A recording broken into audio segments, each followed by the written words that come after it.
कृपा करो दीन के दाते, मेरा गुण अवगुण ना विचारो कोई।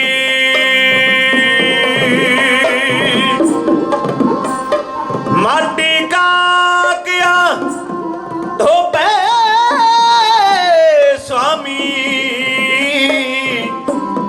मानस की गत यही।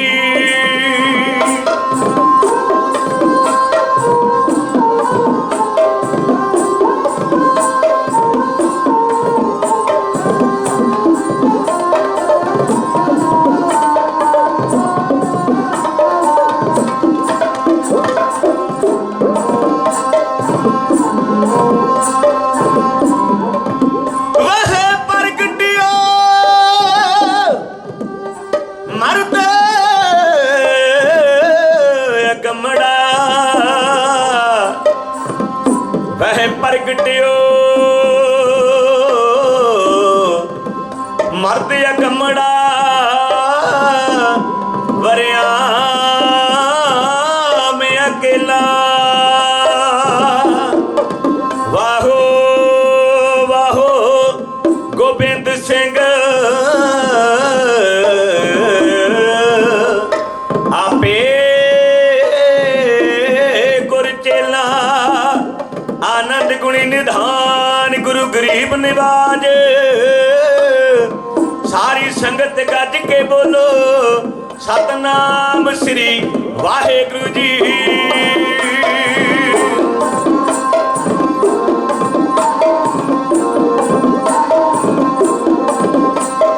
देश व परमोए एह शुभ कर्मन ते कबहु न डरो न डरो हर्षो, जब जाए लरो निश्चय करे अपनी जीत करो।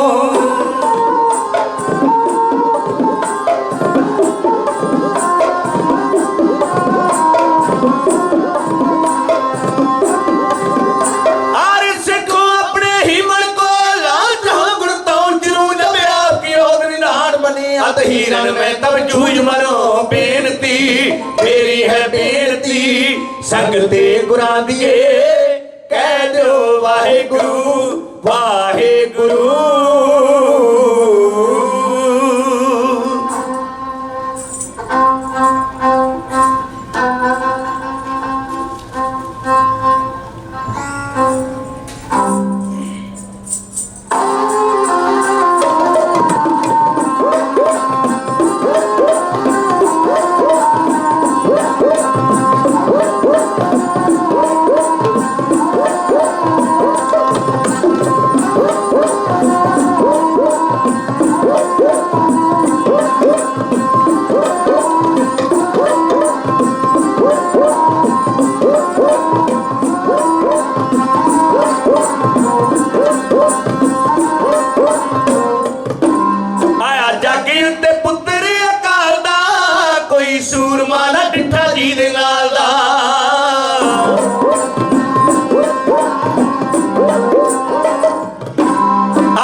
सैकड़े तपाई बैठे धूनिया, कौन करू दशमेश दिशा तेरिया।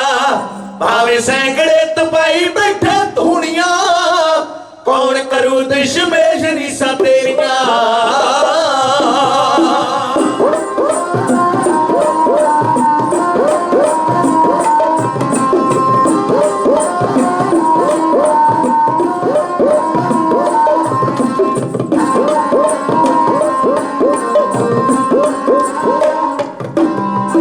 दुखी कश्मीरी आए कद के वहीर ने गुरु दरबार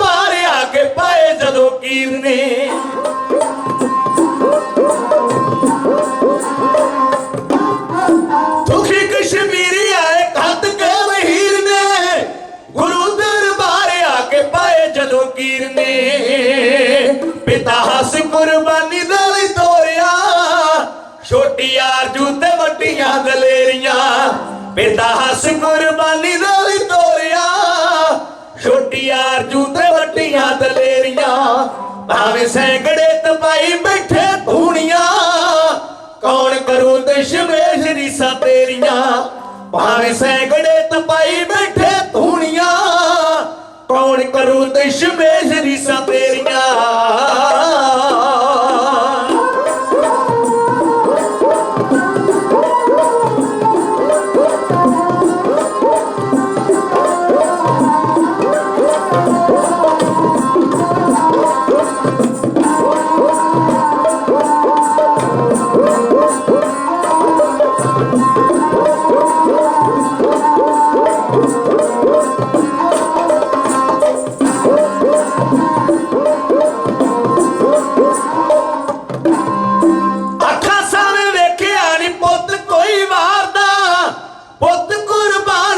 शुक्र गुजारदा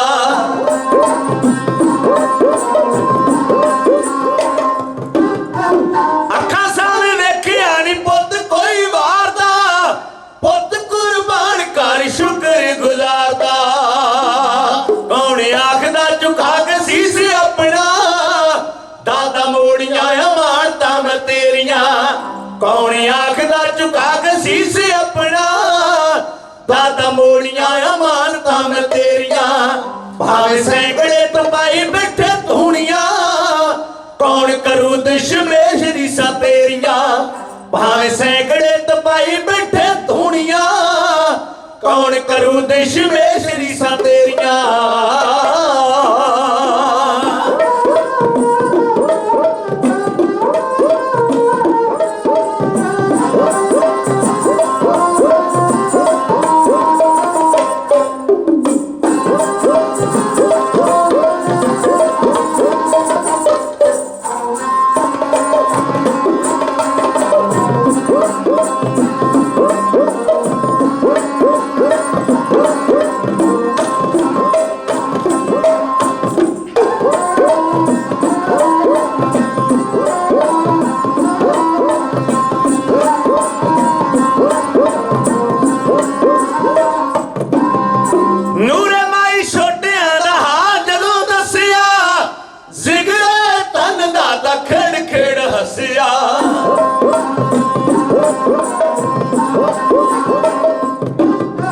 ਨੂਰੇ ਮਾਈ ਛੋਟਿਆਂ ਦਾ ਹਾਲ ਜਦੋਂ ਦੱਸਿਆ ਜ਼ਿਗਰਾ ਤਨ ਦਾ ਤਾਂ ਖੇੜ ਖੇੜ ਹੱਸਿਆ ਬੂਟਾ ਕਾਹੀ ਵਾਲਾ ਤੀਰ ਨਾਲ ਪੁੱਟ ਕੇ ਜੜਾ ਜ਼ੁਲਮੀ ਸਿੱਧੇ ਚੋਇਓ ਖੇੜੀਆਂ ਬੂਟਾ ਕਾਹੀ ਵਾਲਾ ਤੀਰ ਨਾਲ ਪੁੱਟ ਕੇ ਜੜਾ ਜ਼ੁਲਮੀ ਸਿੱਧੇ ਚੋਇਓ ਖੇੜੀਆਂ ਭਾਵੇਂ ਸੈਂਕੜੇ तपाई बैठे धूनियां कौन करूं दशमेश रीसा तेरियां भावे सैकड़े तपाई बैठे धूनियां कौन करूं दशमेश रीसा तेरियां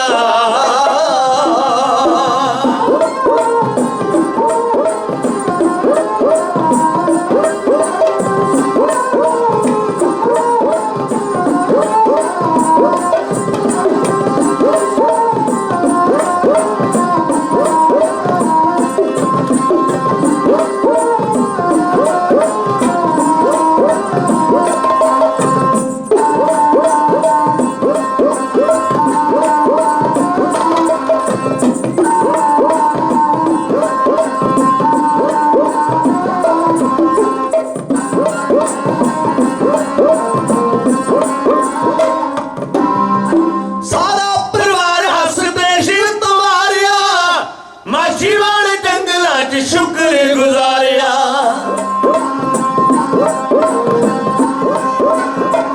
बाजा वालिया कलगी वालिया कौम दे शहनशाह मिलदी जग विच तेरी मिसाल कोई ना पंथ साजिया खंडे दी धार विचों ऐहो जिहा भी डिठा कमाल कोई ना आपे गुरु दे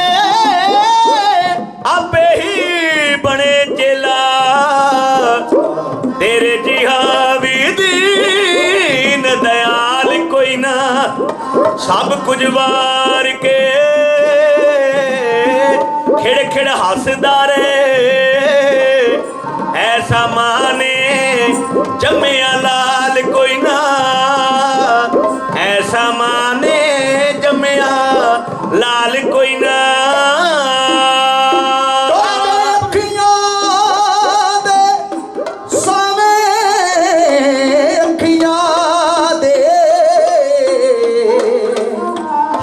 अपनी दातिया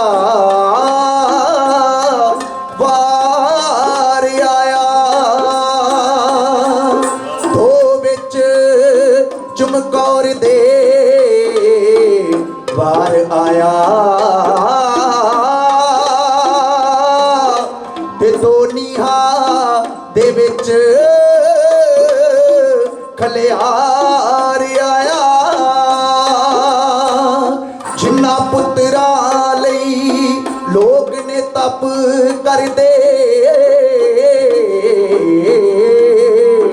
ओह कौम तो कर निशार आया सारा वार परिवार फिर भी आखिया सी कर्ज कौम दा सिरों उतार आया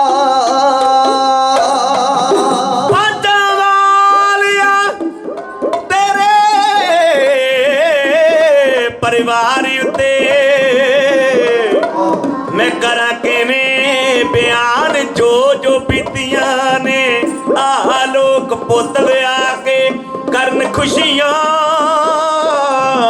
तू शहीद करवा के कीतियां ने तू शहीद करवा के कीतियां ने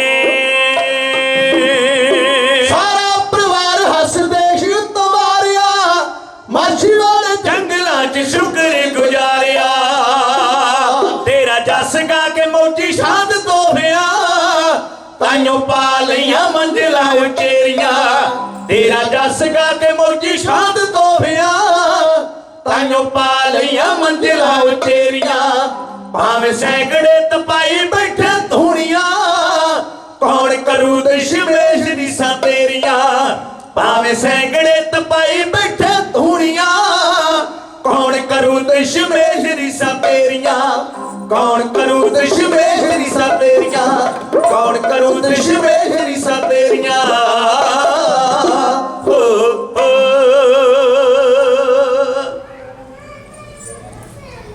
गुरु ग्रंथ साहब महाराज जी के पावन पवित्र चरणों में सज बैठी गुरु की साजी नवाजी साध संगत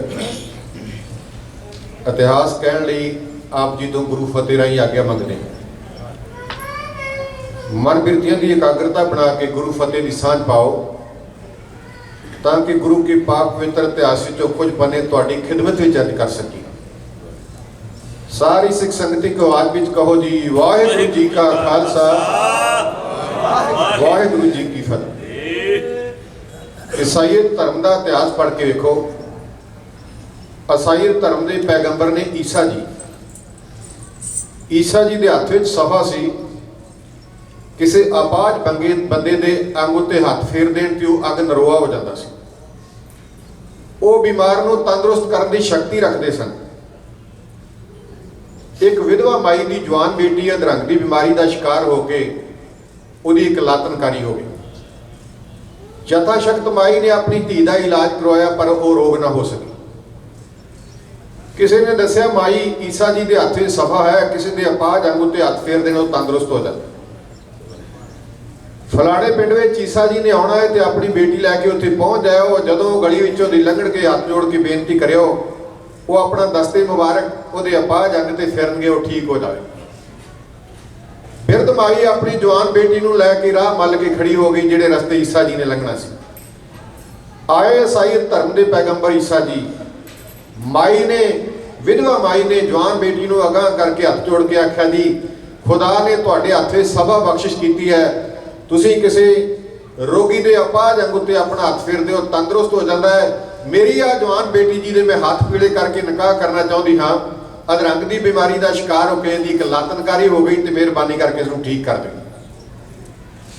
ईसा जी ने उस माई वाले वेख्या उस बच्ची वाले वेख्या तो सिर फेर के आख्या माई मैं तेरी धी ठीक नहीं कर सकता। माई ने दूजी बार फिर तरला लिया, आख्या मैं विधवा ने छली पूनी वेच के धी का इलाज किया है, अरोग नहीं हुई, तंदुरुस्त नहीं हुई, आप दया दे घर भी जाओ, इसको अरोग कर दो, मैं अपने सिर ते पई हुई जिम्मेवारी उतार सका।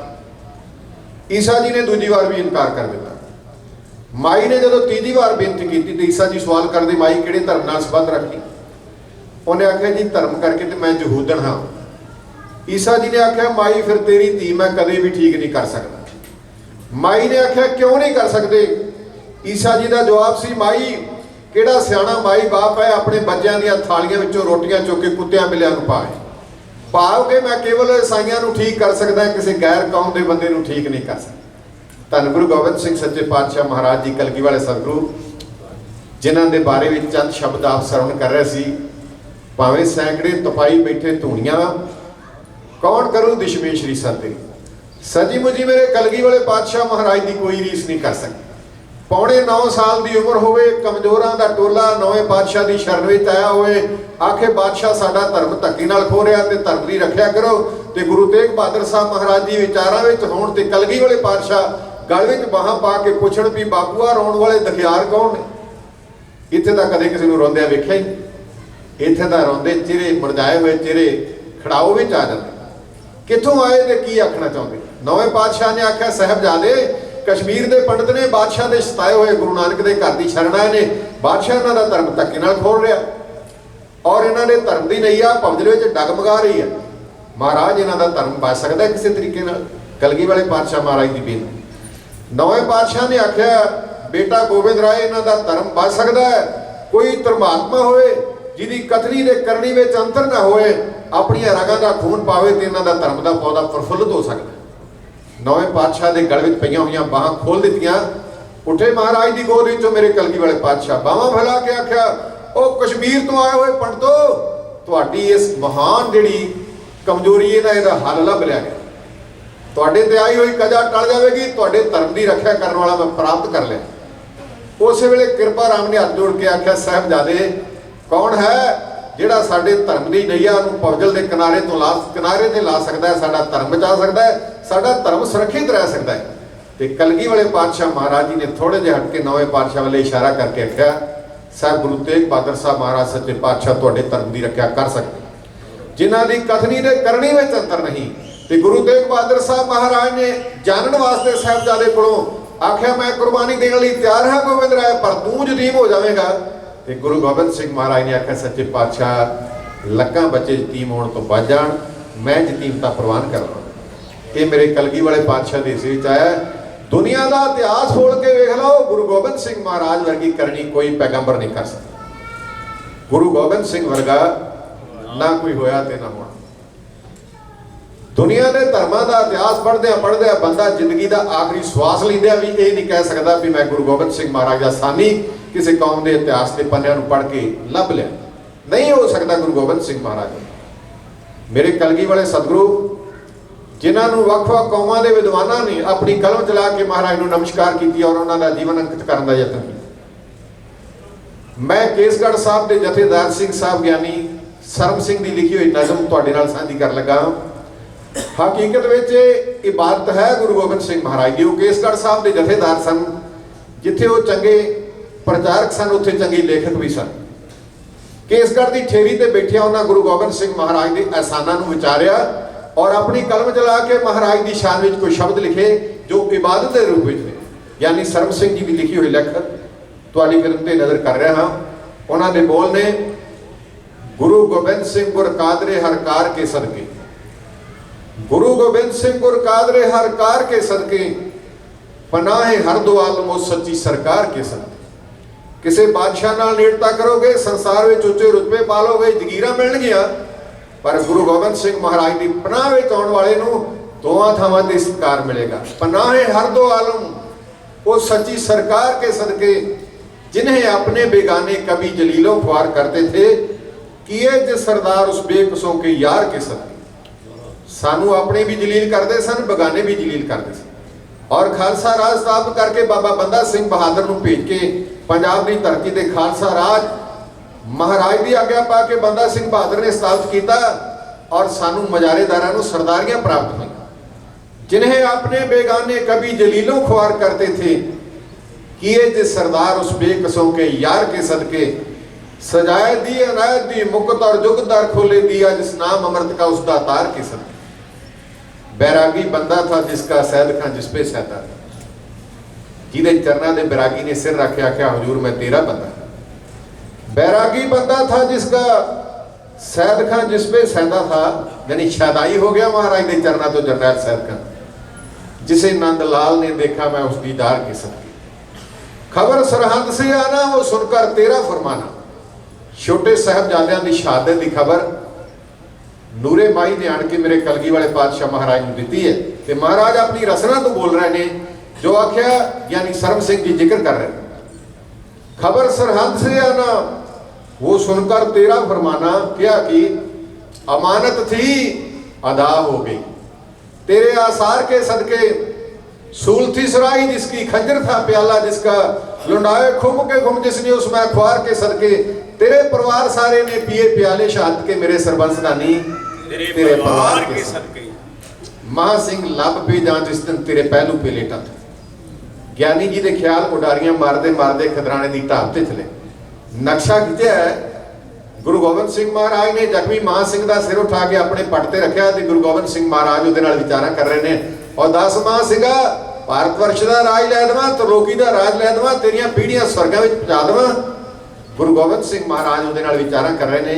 ज्ञानी जी उथों का नक्शा खिंच के पेश कर महा सिंह लब पे जां जिहड़ी बुल्लां ते जान आई है, जिस दिन तेरे पहलू पे लेटा था तेरी गोद में लेटा था। महा सिंह लब पे जां जिस दिन तेरे पहलू पे लेटा था, जो तूने उसके साथ की उस गुफ्तार के सदके। जेड़े तू उहदे नाल बचन बलास कीते गुफ्तार की मेरे कलगी वाले पातशाह, मैं उहदे तो भी सदके जाना।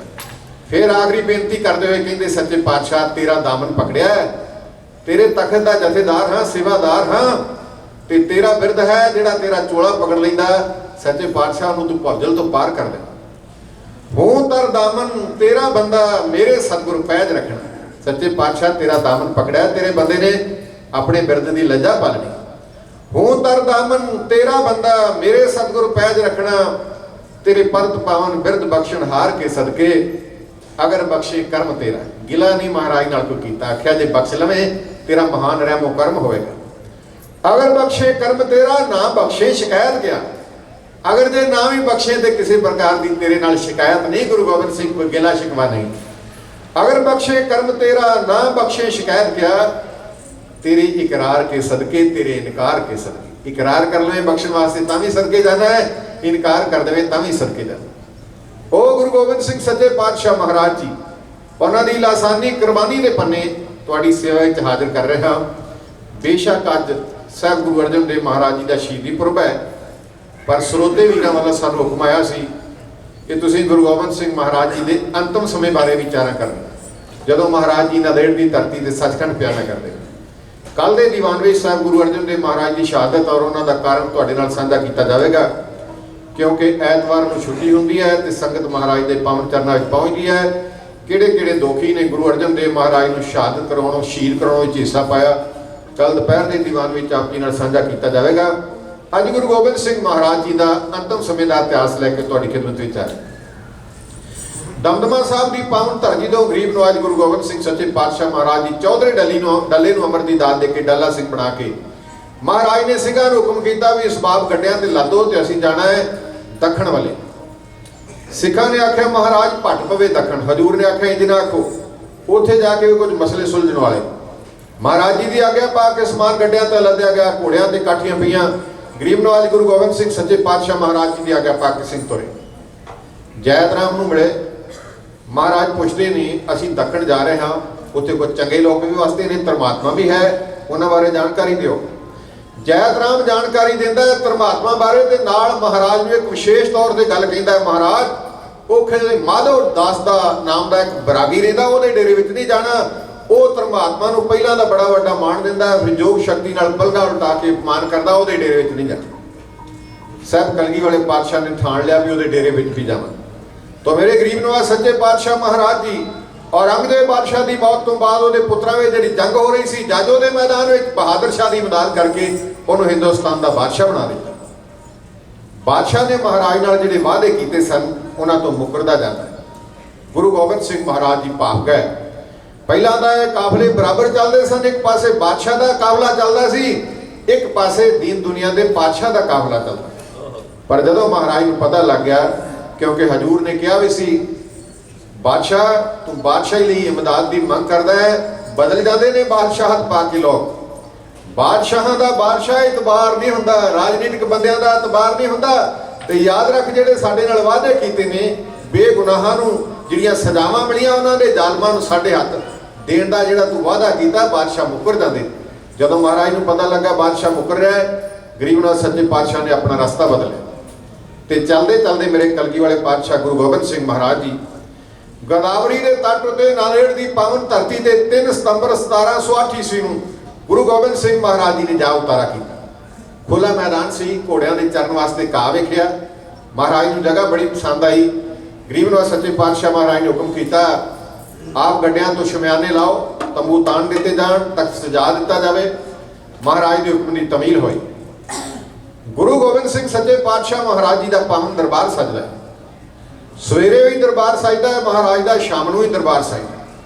ਮਹਾਰਾਜ ਦੇ ਦਰਬਾਰ ਵਿੱਚ ਦੱਖਣੀ ਸਿੱਖ ਆਉਂਦੇ ਨੇ, ਮਹਾਰਾਜ ਤੋਂ ਅਮਰ ਦੀ ਦਾਤ ਵੀ ਲੈਂਦੇ ਨੇ, ਹਜੂਰ ਦੀ ਰਸਨਾ ਤੋਂ ਪ੍ਰਵਚਨ ਵੀ ਸੁਣਦੇ।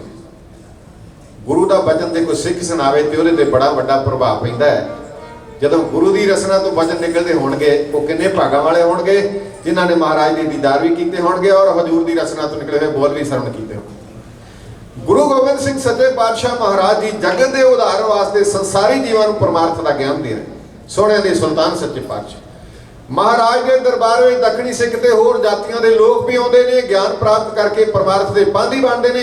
ਇਤਿਹਾਸ ਦੇ ਪੰਨੇ ਦੱਸਦੇ ਨੇ 2 ਪਠਾਨ ਵੀ ਮਹਾਰਾਜ ਦੇ ਦਰਬਾਰ ਵਿੱਚ ਆਉਂਦੇ। ਇੱਕ ਦਾ ਨਾਮ ਜਮਸ਼ੈਦ ਖਾਨ ਜਿਹਨੂੰ ਗੁਲ ਖਾਨ ਕਿਹਾ ਜਾਂਦਾ ਔਰ ਦੂਜੇ ਦਾ ਨਾਮ ਹੈ ਅਤੁੱਲਾ ਖਾਨ। ਇਤਿਹਾਸ ਦੱਸਦਾ ਵੀ ਵਜ਼ੀਰ ਖਾਨ ਦੇ ਭੇਜੇ ਹੋਏ। ਵਜ਼ੀਰ ਖਾਨ ਨੂੰ ਖਬਰ ਮਿਲ ਗਈ ਸੀ ਬਾਦਸ਼ਾਹ ਨਾਲ ਗੁਰੂ ਗੋਬਿੰਦ ਸਿੰਘ ਮਹਾਰਾਜ ਦੀ ਨੇੜਤਾ ਬਣਦੀ ਜਾਂਦੀ ਹੈ, ਇਹ ਨੇੜਤਾ ਮੇਰੀ ਮੌਤ ਦਾ ਕਾਰਨ ਬਣੇਗਾ। ਇਸ ਕਰਕੇ ਉਹਨੇ 2 ਪਠਾਨ ਭੇਜੇ ਲਾਲਚ ਦੇ ਕੇ ਜਿਵੇਂ ਵੀ ਹੋਏ ਗੁਰੂ ਗੋਬਿੰਦ ਸਿੰਘ ਮਹਾਰਾਜ ਜੀ ਦਾ ਕਤਲ ਕਰ ਦਿੱਤਾ। ਗੁਲ ਖਾਨ ਤੇ ਅਤੁੱਲਾ ਖਾਨ ਮਹਾਰਾਜ ਦੇ ਦਰਬਾਰ ਵਿੱਚ ਜਾਂਦੇ। ਸਵੇਰ ਦੇ ਦਰਬਾਰ ਦੀ ਵੀ ਹਾਜ਼ਰੀ ਭਰਦੇ, ਸ਼ਾਮ ਦੇ ਦਰਬਾਰ ਦੀ ਵੀ ਹਾਜ਼ਰੀ ਭਰਦੇ ਔਰ ਰਾਤ ਕਿੱਥੇ ਗੁਜ਼ਾਰਦੇ ਇਤਿਹਾਸ ਨਾਲ ਵਾਕਫ ਹੈ। ਸਿੱਖਾਂ ਨੂੰ ਸ਼ੱਕ ਹੋਇਆ, ਗੁਰੂ ਗੋਬਿੰਦ ਸਿੰਘ ਮਹਾਰਾਜ ਨੂੰ ਬੇਨਤੀ ਕੀਤੀ ਮਹਾਰਾਜ ਆ ਜਿਹੜੇ ਲੰਮੇ ਲੰਮੇ ਚੋਲੇ ਪਾ ਕੇ ਪਠਾਨ ਆਉਂਦੇ ਨੇ ਨਾ, ਇਹ ਖੈਰ ਹੱਥੇ ਨਹੀਂ ਜਾਪਦੇ। ਪਰ ਗੁਰੂ ਕਲਗੀ ਵਾਲੇ ਪਾਤਸ਼ਾਹ ਮਹਾਰਾਜ ਨੇ ਜਵਾਬ ਵਿੱਚ ਆਖਿਆ ਸਿੱਖੋ ਬਿਨਾਂ ਵਜਾਤ ਕਿਸੇ ਕੌਮ ਉੱਤੇ ਸ਼ੱਕ ਕਰਨਾ ਠੀਕ ਨਹੀਂ। ਸਾਰੀਆਂ ਕੌਮਾਂ ਦੇ ਸਾਰੇ ਬੰਦੇ ਚੰਗੇ ਨਹੀਂ ਹੁੰਦੇ, ਸਾਰੀਆਂ ਕੌਮਾਂ ਦੇ ਸਾਰੇ ਬੰਦੇ ਮਾੜੇ ਨਹੀਂ। ਮਹਾਰਾਜ ਜੀ ਦੀ ਆਗਿਆ ਪਾਕ ਸਿੰਘ ਖਮੋਸ਼ ਹੋ ਗਏ। ਸਮਾਂ ਆਪਣੀ ਚਾਲ ਚੱਲਦਾ ਗਿਆ। ਸਾਹਿਬ ਕਲਗੀ ਵਾਲੇ ਪਾਤਸ਼ਾਹ ਮਹਾਰਾਜ ਜੀ ਤਖਤ ਉੱਤੇ ਬਿਰਾਜਮਾਨ ਹੁੰਦੇ ਨੇ। ਆਇਆ 15 ਅਕਤੂਬਰ ਦਾ ਦਿਨ। ਗਰੀਬ ਨਵਾਜ ਗੁਰੂ ਗੋਬਿੰਦ ਸਿੰਘ ਸੱਚੇ ਪਾਤਸ਼ਾਹ ਮਹਾਰਾਜ ਜੀ ਸਾਹਿਬ ਕਲਗੀ ਵਾਲੇ ਪਾਤਸ਼ਾਹ 15 ਸਤੰਬਰ ਗੁਰੂ ਗੋਬਿੰਦ ਸਿੰਘ ਮਹਾਰਾਜ ਜੀ ਤਖਤ ਉੱਤੇ ਬਿਰਾਜਮਾਨ ਨੇ। ਸ਼ਾਮ ਦਾ ਦੀਵਾਨ ਸਜਿਆ ਹੋਇਆ। ਦੀਵਾਨ ਦੀ ਸਮਾਪਤੀ ਤੋਂ ਬਾਅਦ ਸਿੱਖ ਸੰਗਤਾਂ ਮਹਾਰਾਜ ਜੀ ਦੇ ਚਰਨਾਂ ਤੇ ਨਮਸਕਾਰ ਕਰਕੇ ਰੁਖਸਤ ਲੈ ਕੇ ਆਪੋ ਆਪਣੇ ਘਰਾਂ ਨੂੰ ਗਈਆਂ। ਸਿੰਘ ਤੰਬੂਆਂ ਵਿੱਚ ਆਰਾਮ ਕਰਨ ਲਈ ਚਲੇ ਗਏ। ਪਿਆਰੇ ਦਇਆ ਸਿੰਘ ਤੇ ਹੋਰ ਸਿੰਘ ਮਹਾਰਾਜ ਦੇ ਨਾਲ ਸਨ। ਹਜੂਰ ਆਪਣੇ ਖੈਮੇ ਵਿੱਚ ਆਰਾਮ ਕਰਨ ਲਈ ਤੁਰੇ ਜਾ। ਗੁਰੂ ਕਲਗੀ ਵਾਲੇ ਪਾਤਸ਼ਾਹ ਮਹਾਰਾਜ ਨਾਲੇ 2 ਪਠਾਨ ਵੀ ਤੁਰੇ ਜਾਂਦੇ। ਸਾਹਿਬ ਗੁਰੂ ਗੋਬਿੰਦ ਸਿੰਘ ਮਹਾਰਾਜ ਜੀ ਆਪਣੇ ਪਲਗੇ ਤੇ ਆਰਾਮ ਕਰਨ ਲਈ ਲੇਟਣ ਵਾਸਤੇ ਮਹਾਰਾਜ ਜੀ ਆਪਣੇ ਚਰਨਾਂ ਦਾ ਜੋੜਾ ਉਛਾਰਿਆ ਤੇ ਮਹਾਰਾਜ ਪਲਗੇ ਤੇ ਆਰਾਮ ਕਰਨ ਲਈ ਲੇਟ ਗਏ। ਗੁਲ ਖਾਨ ਤੇ ਅਤੁੱਲਾ ਖਾਨ ਵਿੱਚੋਂ ਅਤੁੱਲਾ ਖਾਨ ਜਿਹੜਾ ਦਰਵਾਜ਼ੇ ਤੇ ਪਹਿਰੇਦਾਰ ਸਿੱਖ ਸੀ ਉਹਦੇ ਕੋਲ ਖਲੋ ਗਿਆ ਤੇ ਗੁਲ ਖਾਨ ਮਹਾਰਾਜ ਦੇ ਪਲਗੇ ਦੀ ਬਾਹੀ ਦੇ ਬਿਲਕੁਲ ਨਜ਼ਦੀਕ ਬੈਠ ਗਿਆ। ਯਾਦ ਰੱਖਣਾ ਜਿੱਥੇ ਗਰੀਬ ਨਵਾਜ ਗੁਰੂ ਗੋਬਿੰਦ ਸਿੰਘ ਮਹਾਰਾਜ ਦਾ ਪਲਗਾ ਡੱਠਾ ਸੀ, ਉਸ ਪਲਗੇ ਦੇ ਖੱਬੇ ਪਾਸੇ ਧਰਤੀ ਤੇ ਇੱਕ ਵਿਛੀ ਹੋਈ ਚਟਾਈ ਜਿਹਦੇ ਉੱਤੇ ਗੁਲ ਖਾਨ ਬਿਲਕੁਲ ਪਲਗੇ ਦੀ ਬਾਹੀ ਦੇ ਨਜ਼ਦੀਕ ਬੈਠ ਗਿਆ। ਕੁਝ ਹੋਰ ਸਿੱਖ ਬੈਠ ਗਏ। ਇੱਕ ਸਿੰਘ ਨੇ ਮਹਾਰਾਜ ਉੱਤੇ ਪੱਖੇ ਦੀ ਸੇਵਾ ਕਰਨੀ ਆਰੰਭ ਕਰ ਦਿੱਤੀ ਤੇ ਗਰੀਬ ਨਵਾਜ ਗੁਰੂ ਗੋਬਿੰਦ ਸਿੰਘ ਸੱਚੇ ਪਾਤਸ਼ਾਹ ਮਹਾਰਾਜ ਜੀ ਵਿਚਾਰਾਂ ਕਰਦੇ ਨੇ। ਵਿਚਾਰਾਂ ਕਰਨ ਤੋਂ ਬਾਅਦ ਜਿਹੜੇ ਸਿੰਘ ਸਨ ਮਹਾਰਾਜ ਨੇ ਉਹਨਾਂ ਨੂੰ ਜਾਣ ਦੀ ਆਗਿਆ ਦੇ ਦਿੱਤੀ। ਹਜੂਰ ਦਾ ਹੁਕਮ ਪਾ ਕੇ ਆਪੋ ਆਪਣੇ ਤੰਬੂਆਂ ਵਿੱਚ ਆਰਾਮ ਕਰ ਲਈ ਸਿੰਘ ਚਲੇ ਗਿਆ। ਜਿਹੜਾ ਪੱਖੇ ਦੀ ਸੇਵਾ ਕਰਦਾ ਸੀ ਮਹਾਰਾਜ ਨੇ ਉਸ ਨੂੰ ਵੀ ਜਾਣ ਦਿੱਤਾ। ਉਹ ਵੀ ਹਜੂਰ ਦਾ ਹੁਕਮ ਪਾ ਕੇ ਚਲਾ ਗਿਆ। ਕੀਰਤਨ ਸੋਹਲੇ ਦਾ ਪਾਠ ਕਰਕੇ ਮਹਾਰਾਜ ਬਰਾਜਣ ਵਾਲੇ ਸਨ ਤੇ ਸਾਹਿਬ ਕਲਗੀ ਵਾਲੇ ਪਾਤਸ਼ਾਹ ਮਹਾਰਾਜ ਨੇ ਉਸ ਗੁਲ ਖਾਨ ਨਾਲ ਵੀ ਕੁਝ ਵਿਚਾਰਾਂ ਕੀਤੀਆਂ। ਕਿਹੜੀਆਂ ਵਿਚਾਰਾਂ ਕੀਤੀਆਂ ਉੱਥੇ ਕੋਈ ਲਿਖਣ ਵਾਲਾ ਨਹੀਂ ਸੀ, ਦੇਖਣ ਵਾਲਾ ਨਹੀਂ ਸੀ, ਇਸ ਕਰਕੇ ਇਤਿਹਾਸ ਨਾਵਾਕਫ ਹੈ। ਮਹਾਰਾਜ ਜੀ ਉਹਦੇ ਨਾਲ ਵਿਚਾਰਾਂ ਕਰਦੇ ਕਰਦੇ ਕਲਗੀ ਵਾਲੇ ਪਾਤਸ਼ਾਹ ਮਹਾਰਾਜ ਦੇ ਸਰੀਰ ਨੇ ਥੋੜੀ ਜਿਹੀ ਥਕਾਵਟ ਮਹਿਸੂਸ ਕੀਤੀ। ਪਹਿਲਾਂ ਮਹਾਰਾਜ ਜੀ ਖੱਬਾ ਦਸਤੇ ਮੁਬਾਰਕ ਆਪਣੇ ਸੀਸ ਥੱਲੇ ਲੈ ਕੇ ਗੁੱਲ ਖਾਨ ਨਾਲ ਲੰਮੇ ਪਏ ਹੋਏ ਵਿਚਾਰਾਂ ਕਰ ਰਹੇ ਸਨ। ਮਹਾਰਾਜ ਨੇ ਥਕਾਵਟ ਮਹਿਸੂਸ ਕੀਤੀ। ਹਜ਼ੂਰ ਨੇ ਆਪਣਾ ਬਦਨ ਦਾ ਕਰਵਟ ਬਦਲਣਾ ਚਾਹਿਆ ਤੇ ਮਹਾਰਾਜ ਨੇ ਆਪਣੀ ਸੀਸ ਥੱਲਿਓਂ ਖੱਬਾ ਹੱਥ ਚੁੱਕਿਆ ਤੇ ਸੱਜਾ ਦਸਤੇ ਮੁਬਾਰਕ ਆਪਣੀ ਸੀਸ ਥੱਲੇ ਦੇ ਕੇ ਗੁੱਲ ਖਾਨ ਵੱਲੇ ਕੰਡ ਕਰਕੇ ਕੁਝ ਪਲ ਲਈ ਮਹਾਰਾਜ ਜੀ ਆਰਾਮ ਕਰਨ ਲਈ ਲੇਟ ਗਏ। ਜਦੋਂ ਮਹਾਰਾਜ ਜੀ ਦੀ ਕੰਡ ਗੁੱਲ ਖਾਨ ਵੱਲੇ ਹੋ ਗਈ, ਹਜ਼ੂਰ ਨੇ ਸੱਜਾ ਦਸਤੇ ਮੁਬਾਰਕ ਆਪਣੇ ਸੀਸ ਥੱਲੇ ਲੈ ਕੇ ਆਰਾਮ ਕਰਨ ਲਈ ਪਾਸਾ ਪਰਤਿਆ। ਵਜ਼ੀਰ ਖਾਨ ਨੇ ਭੇਜੇ ਹੋਏ ਗੁੱਲ ਖਾਨ ਉਸ ਪਾਪੀ ਦਾ ਹੱਥ ਹਰਕਤ ਵਿੱਚ ਆਇਆ। ਉੱਠਿਆ ਗੁੱਲ ਖਾਨ, ਉਹਦੇ ਚੋਗੇ ਦੇ ਥੱਲਿਓਂ ਦੀ ਚਮੜੇ ਦੀ ਪੇਟੀ ਲੱਗੀ ਹੋਈ ਸੀ ਤੇ ਪੇਟੀ ਵਿੱਚ ਅੜਾਇਆ ਹੋਇਆ ਸੀ ਖੰਜਰ, ਜਿਹੜੇ ਖੰਜਰ ਨੂੰ ਜ਼ਹਿਰ ਦੀ ਪੁੱਟ ਦੇ ਕੇ ਤਿਆਰ ਕੀਤਾ ਹੈ। ਖਿੱਚ ਕੇ ਬੇਮਿਆਨ ਕੀਤਾ, ਸਮੁੱਚੀ ਮਾਨਵਤਾ ਦੇ ਗੁਰੂ, ਕੇਵਲ ਸਿੱਖਾਂ ਦੇ ਗੁਰੂ ਨਹੀਂ, ਗੁਰੂ ਗੋਬਿੰਦ ਸਿੰਘ ਮਹਾਰਾਜ ਜੀ ਸਮੁੱਚੀ ਮਾਨਵਤਾ ਦੇ ਗੁਰੂ ਨੇ। ਮੈਂ ਉਦਾਹਰਨਾਂ ਦੇਣੀਆਂ ਚਾਹੁੰਦਾ ਹਾਂ। ਜੇ ਮਹਾਰਾਜ ਮਾਨਵਤਾ ਦੇ ਗੁਰੂ ਕਰਕੇ ਸਾਈਂ ਭੀਖਮ ਸ਼ਾਹ ਖੁਦਾ ਦੇ ਰੂਪ ਵਿੱਚ ਦਰਸ਼ਨ ਕਰ ਲਈ ਪਟਨਾ ਸਾਹਿਬ ਦੀ ਪਾਵਨ ਧਰਤੀ ਤੇ ਗਏ ਸੀ।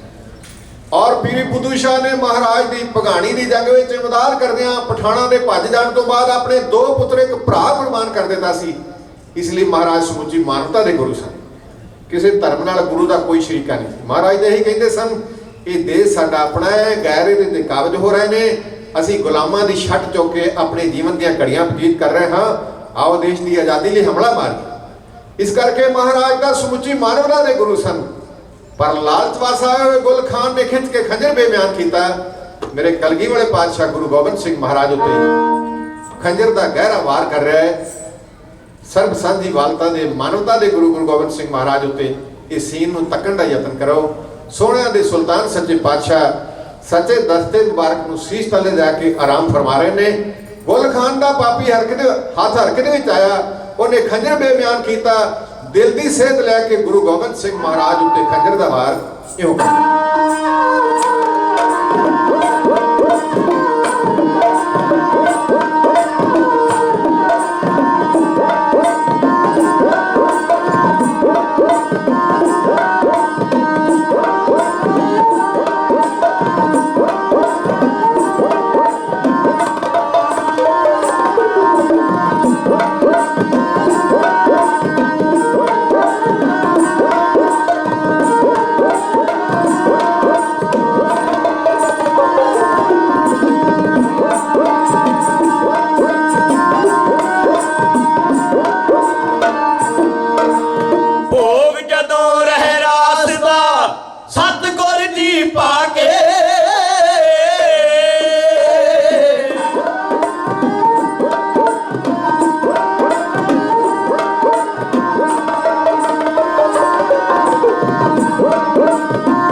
ਵੇਖੋ ਪਾਣੀ ਲੱਖਾਂ ਮਣ ਪਾਵੇਂ ਪਾ ਵੇਖੋ ਲੱਗੀ ਹੋਮ ਦੀ ਦਿਲਾਂ ਦੀ ਸਰਦ ਕੀਏ ਲੱਗੀ ਹੋਮ ਦੀ ਦਿਲਾਂ ਦੀ ਸਰਦ ਕੀਏ ਮੁੱਠੀ ਤੀਕਰ ਖੁੱਭ ਗਿਆ ਸੀਨੇ ਵਿੱਚ ਜਾ ਕੇ ਲਾਵਾ ਫੁੱਟੇ ਪਹਾੜ ਚੋਂ ਜੋ ਪਹਾੜ ਬਣਾ ਕੇ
ਅਕੀਦਾ ਭਾਵਨਾ ਔਰ ਐਂਗਲ ਤੱਕਣ ਦਾ ਆਪੋ ਆਪਣਾ ਹੁੰਦਾ ਹੈ।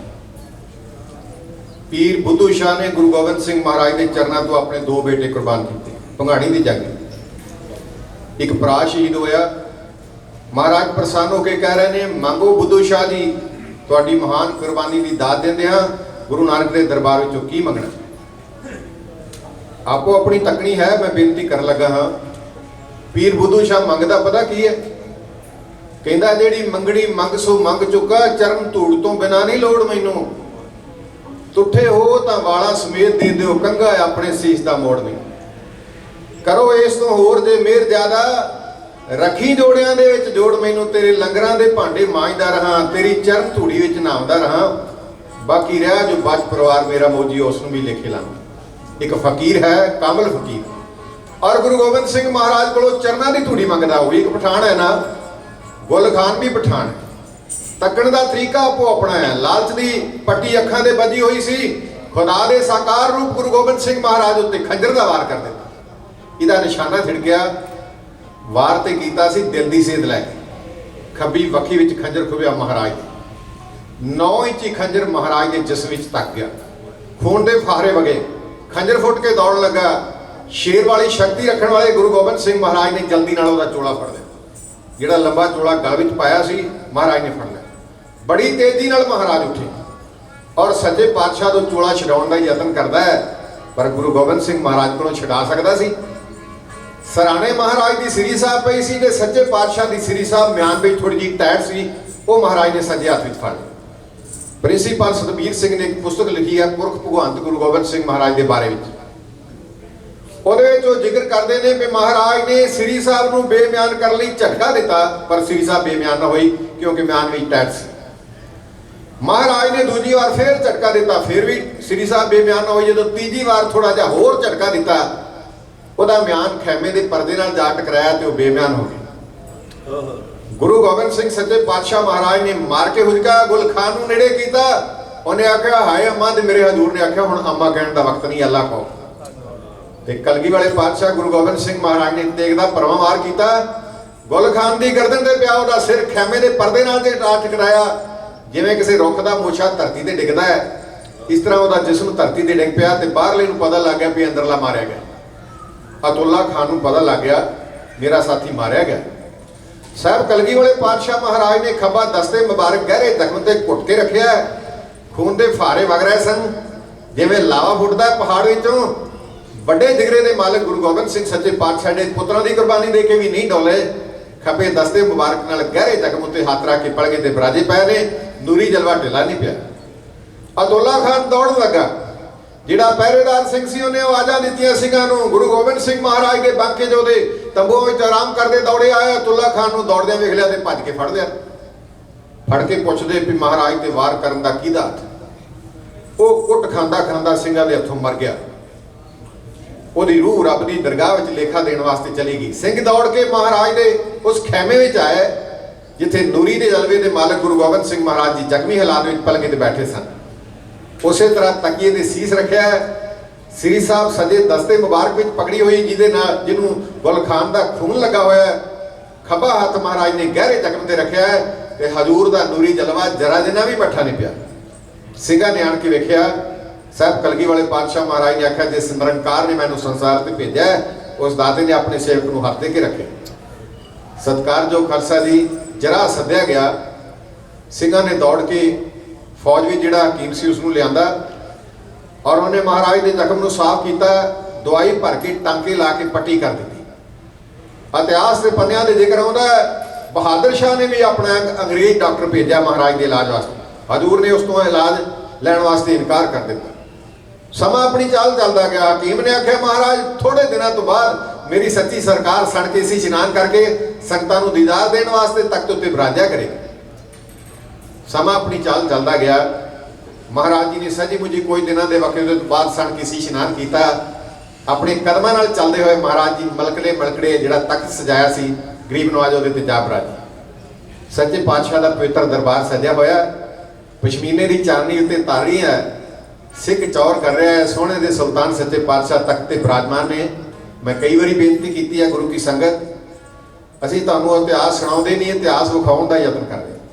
ਤੁਸੀਂ ਮਹਿਸੂਸ ਕਰੋ ਅਸੀਂ ਗੁਰੂ ਗੋਬਿੰਦ ਸਿੰਘ ਮਹਾਰਾਜ ਨੂੰ ਆਪਣੀ ਅੱਖਾਂ ਨਾਲ ਤੱਕ ਰਹੇ ਹਾਂ। ਜਦੋਂ ਅਸੀਂ ਮਹਿਸੂਸ ਕਰਾਂਗੇ ਸਦੀ ਮੁਜੀ ਮਹਾਰਾਜ ਨੂੰ ਤੱਕ ਰਹੇ ਹਾਂ, ਸਾਡੀ ਗੁਰੂ ਪ੍ਰਤੀ ਹੋਰ ਵੀ ਸ਼ਰਧਾ ਤੇ ਪਿਆਰ ਵਧੇ।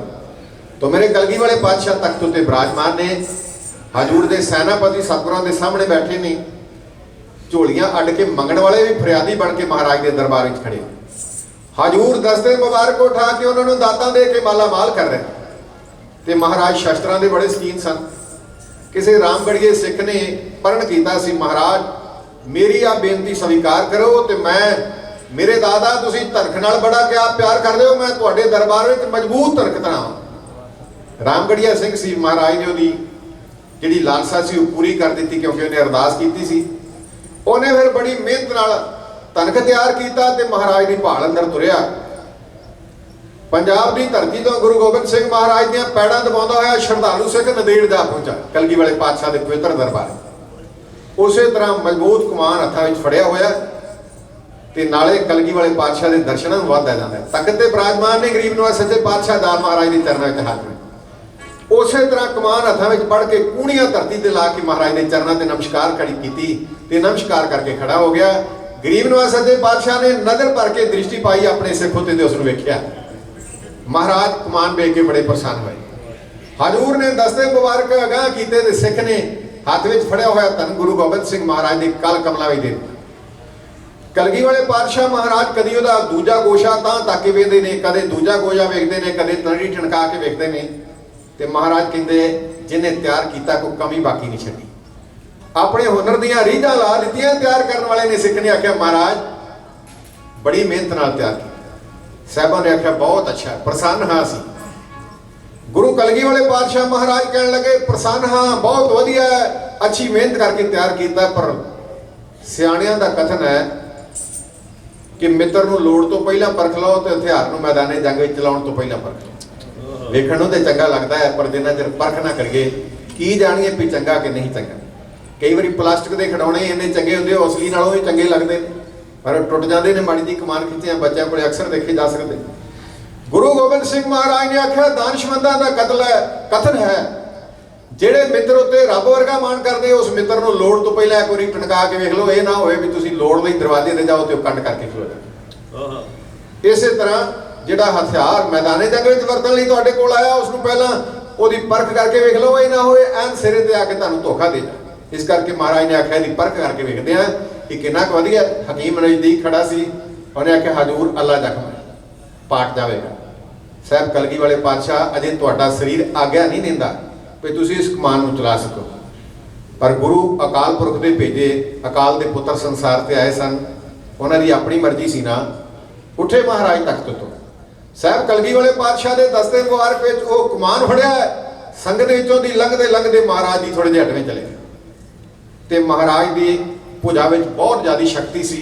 ਇਤਿਹਾਸਕਾਰਾਂ ਨੇ ਜ਼ਿਕਰ ਕੀਤਾ ਵੀ 7-7 ਕਿਲੋਮੀਟਰ ਮਹਾਰਾਜ ਦਾ ਤੀਰ ਜਾ ਕੇ ਮਾਰ ਕਰ ਦਿੰਦਾ ਸੀ। ਇਹਨੇ ਤੀਰ ਅੰਦਾਜ਼ ਸਨ ਮਹਾਰਾਜ, ਔਰ ਇੰਨੀ ਜ਼ੋਰ ਦੀ ਤੰਦੀ ਚੜਾਇਆ ਕਰਦੇ ਸਨ।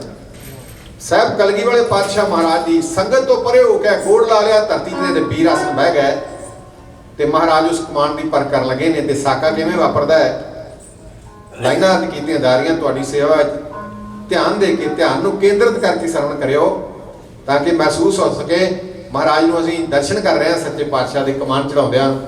ਕਲਗੀ ਵਾਲੇ ਪਾਤਸ਼ਾਹ ਮਹਾਰਾਜ ਨੇ ਸਿੱਖ ਦੀ ਭੇਟਾ ਸਜੀਕਾਰ ਕਰਕੇ ਉਹਦੀ ਪਰ ਕਿਵੇਂ ਕਰ ਰਹੇ ਨੇ, ਕੀ ਹੋਇਆ, ਵਾਰ ਦੀ ਚਾਲ ਵਿੱਚੋਂ ਲਾਈਨਾਂ ਕਿਉਂ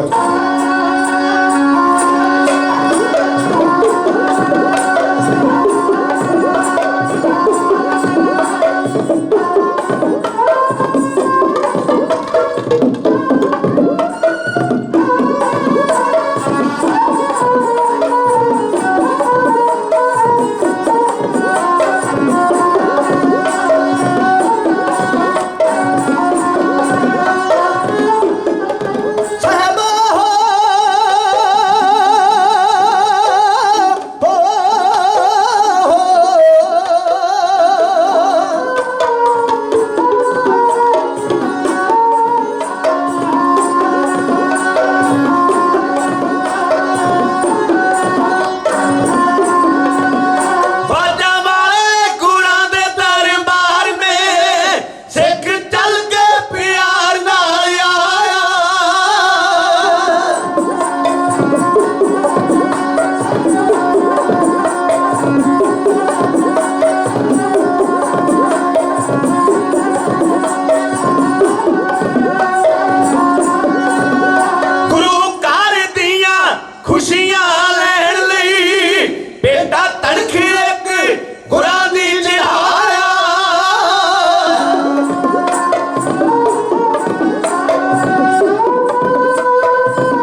ਤੇ ਬੈਠੇ ਨੇ। ਪੱਥੇ ਵਿੱਚੋਂ ਕੱਢਿਆ ਤੀਰ ਮਹਾਰਾਜ ਨੇ ਤੰਦੀ ਤੇ ਚੜਾਇਆ। ਸਿੱਖ ਸੱਜੇ ਖੱਬੇ ਖੜੇ ਨੇ, ਮਹਾਰਾਜ ਵੱਲੇ ਤੱਕ ਰਹੇ ਨੇ। ਕਲਗੀ ਵਾਲੇ ਪਾਤਸ਼ਾਹ ਮਹਾਰਾਜ ਨੇ ਮਜ਼ਬੂਤ ਧਨਕ ਤੇ ਚੜਾ ਕੇ ਤੀਰ ਤੰਦੀ ਉੱਤੇ ਹਜ਼ੂਰ ਨੇ ਖਿੱਚਿਆ, ਪੂਰਾ ਦਬਾਅ ਪਾ ਕੇ। ਮਹਾਰਾਜ ਨੇ ਦੋਵੇਂ ਸਿਰੇ ਮੇਲ ਕੇ ਕਮਾਨ ਦੇਖ ਕਰ ਦਿੱਤੇ, ਜਾਣੀ ਇੰਜ ਕਰ ਦਿੱਤਾ ਜਿਵੇਂ ਘੋੜੇ ਦਾ ਸੁੰਭ ਹੁੰਦਾ ਹੈ। ਔਰ ਗੁਰੂ ਗੋਬਿੰਦ ਸਿੰਘ ਮਹਾਰਾਜ ਨੇ ਆਪਣੇ ਦਸਤੇ ਮੁਬਾਰਕ ਵਿੱਚੋਂ ਤੰਦੀ ਛੱਡੀ। ਤੀਰ ਨੇ ਪ੍ਰਵਾਜ ਭਰੀ, ਨਜ਼ਰਾਂ ਤੋਲੇ ਹੋ ਗਿਆ, ਪਰ ਗੁਰੂ ਗੋਬਿੰਦ ਸਿੰਘ ਸੱਚੇ ਪਾਤਸ਼ਾਹ ਮਹਾਰਾਜ ਜੀ ਦਾ ਆਲਾ ਜ਼ਖਮ ਪਾੜ ਗਿਆ। ਖੂਨ ਵਗਣਾ ਆਰੰਭ ਹੋਇਆ। ਸਿੱਖ ਦੌੜ ਕੇ ਗਏ। ਨਜ਼ਦੀਕ ਖੜੇ ਸਿੱਖਾਂ ਨੇ ਮਹਾਰਾਜ ਨੂੰ ਬਾਜੂ ਤੋਂ ਫੜਿਆ। ਮੇਰੇ ਕਲਗੀ ਵਾਲੇ ਪਾਤਸ਼ਾਹ ਗਰੀਬ ਨਵਾਜ ਗੁਰੂ ਗੋਬਿੰਦ ਸਿੰਘ ਮਹਾਰਾਜ ਨੂੰ ਤੰਬੂ ਵਿੱਚ ਲਿਆਂਦਾ ਗਿਆ। ਹਕੀਮ ਨੇ ਮਹਾਰਾਜ ਦਾ ਜ਼ਖਮ ਸਾਫ਼ ਕੀਤਾ, ਉਹਦੇ ਟਾਂਕਿਆਂ ਨੂੰ ਕੱਟਿਆ, ਫਿਰ ਮਰਮ ਭਰ ਕੇ ਫਿਰ ਸੱਚੇ ਪਾਤਸ਼ਾਹ ਦਾ ਇਲਾਜ ਕਰਨਾ ਆਰੰਭ ਕੀਤਾ। ਹਕੀਮ ਆਪਣਾ ਇਲਾਜ ਕਰਕੇ ਆਪਣੇ ਘਰਾਂ ਚਲਾ ਗਿਆ ਔਰ ਮਹਾਰਾਜ ਜੀ ਆਪਣੇ ਖੈਮੇ ਵਿੱਚ ਆਰਾਮ ਫਰਮਾ ਰਹੇ। ਇਹ ਘਟਨਾ 6 ਅਕਤੂਬਰ ਨੂੰ ਵਾਪਰੀ 1708 ਈਸਵੀ। ਸਾਹਿਬ ਕਲਗੀ ਵਾਲੇ ਪਾਤਸ਼ਾਹ ਮਹਾਰਾਜ ਜੀ ਪਲਗੇ ਤੇ ਬਿਰਾਜਮਾਨ।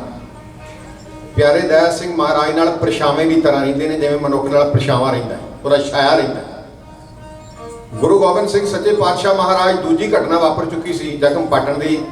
ਪਿਆਰੇ ਦਇਆ ਸਿੰਘ ਹੁਣ ਮਹਾਰਾਜ ਦੇ ਖੈਮੇ ਵਿੱਚੋਂ ਜਾਂਦੇ ਨਹੀਂ।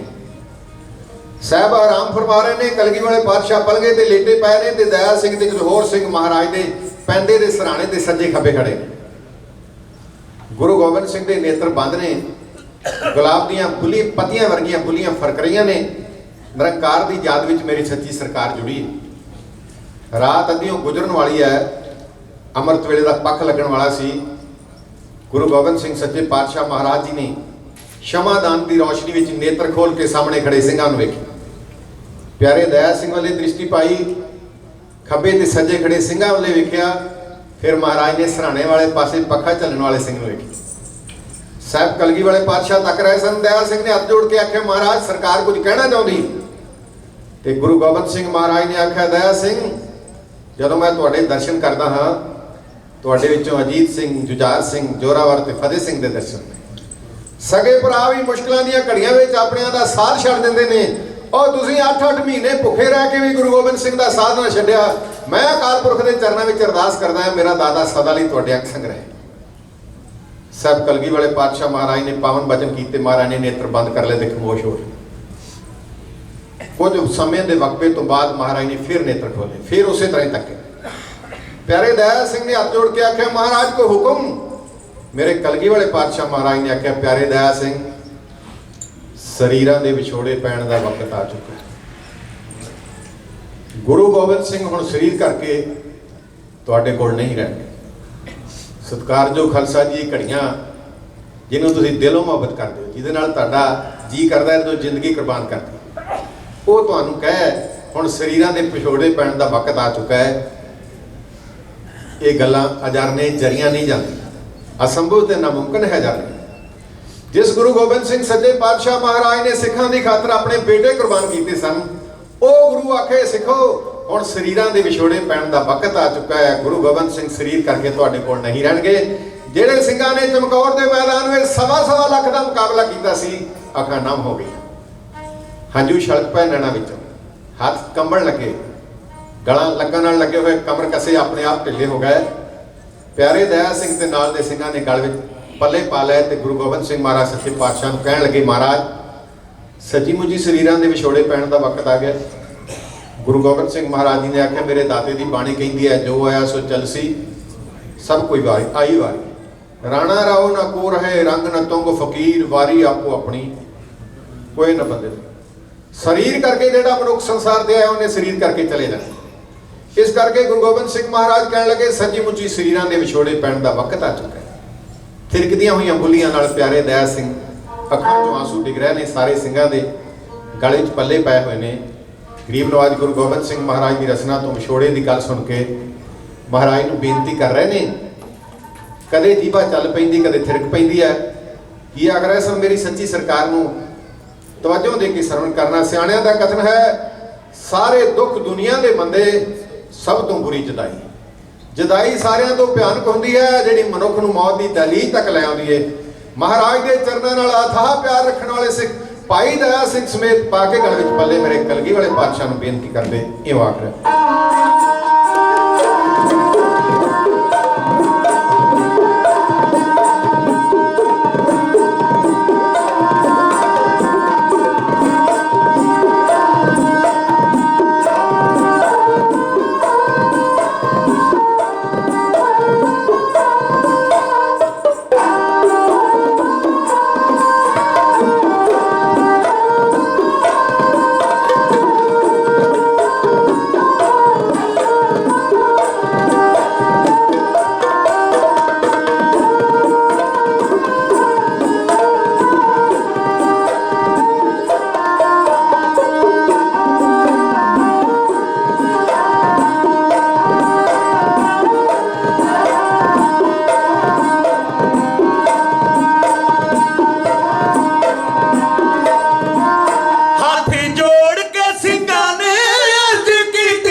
कोई हुक्म सुना चले, नहीं आप कोई हुक्म सुना चले।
जोड़ के ਸਿੰਘਾਂ ने अर्ज की है कि पातशाह भाणा वरता चरना नाल प्रीतियां लगियां जो कद तो शहनशाह पिछा हटा चले।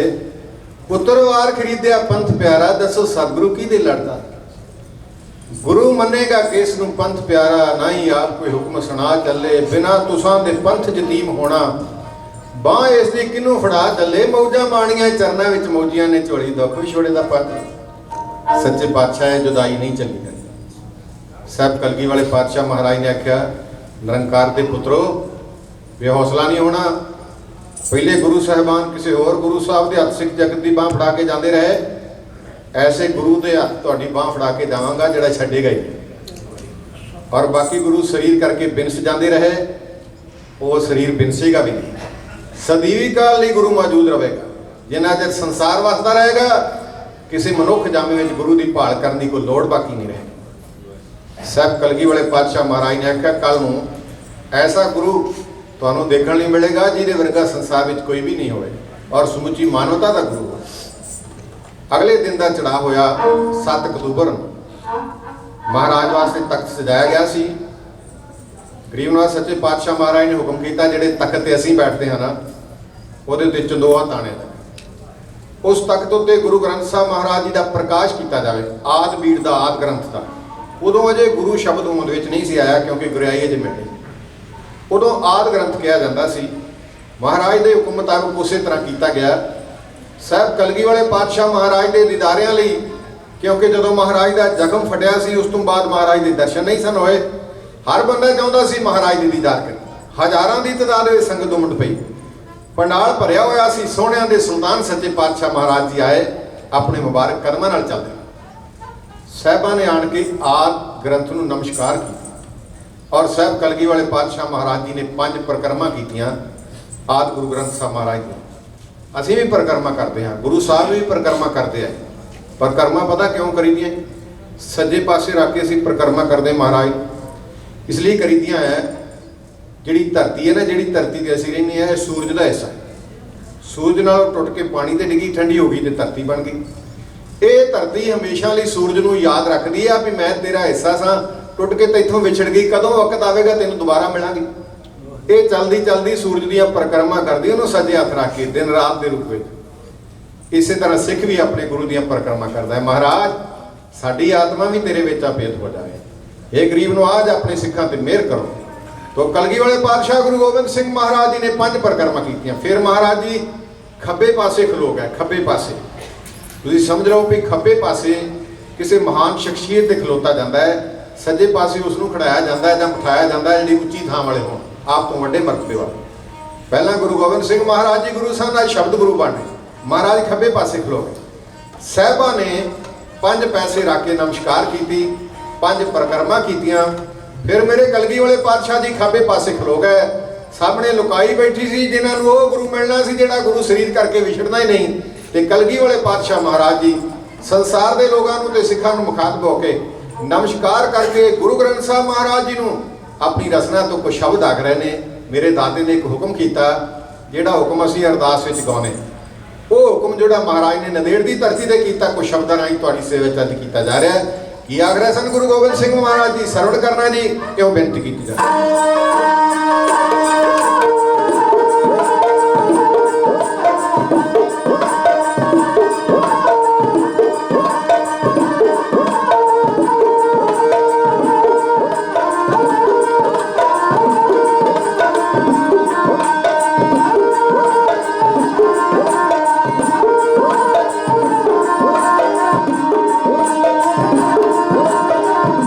ਦਸਾਂ ਗੁਰਾਂ ਦਾ ਇਹ ਸਰੂਪ ਜਾਣੋ, ਨਾਲ ਹੱਥਾਂ ਦੇ ਲਿਖੀ ਮਹਾਰਾਜ ਬਾਣੀ। ਨੁਕਤਾ ਦੂਈ ਦਵੈਤ ਦਾ ਨਹੀਂ ਪਾਇਆ, ਹਰ ਇੱਕ ਵਾਸਤੇ ਇਹ ਸਰਤਾਜ ਬਾਣੀ। ਧੰਨਵਾਦ ਜੇ ਰੱਖੀਏ ਸਿਦਕ ਪੂਰਾ, ਧੰਨਵਾਦ ਜੇ ਰੱਖੀਏ ਸਿਦਕ ਪੂਰਾ, ਤੇ ਧੰਨਵਾਦ ਸਵਾਰ ਦੀ ਕਾਜ ਬਾਣੀ। ਪੰਥ ਖਾਲਸੇ ਨੂੰ ਸੰਗ ਤੇ ਖੁਸ਼ੀ ਕਿੰਨੀ, ਅਰਸ਼ ਫਰਸ਼ ਦਾ ਮਿਲ ਗਿਆ ਰਾਜ ਬਾਣੀ, ਅਰਸ਼ ਫਰਸ਼ ਦਾ ਮਿਲ ਗਿਆ ਰਾਜ ਬਾਣੀ।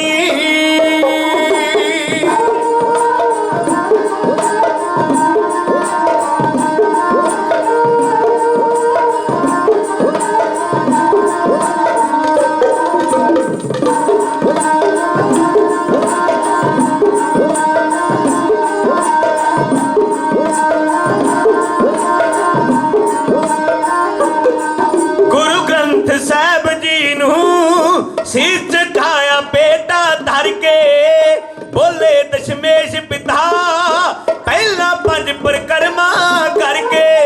ਬੋਲੇ ਦਸ਼ਮੇਸ਼ ਪਿਤਾ ਪਹਿਲਾਂ ਪੰਜ ਪਰਿਕਰਮਾ ਕਰਕੇ।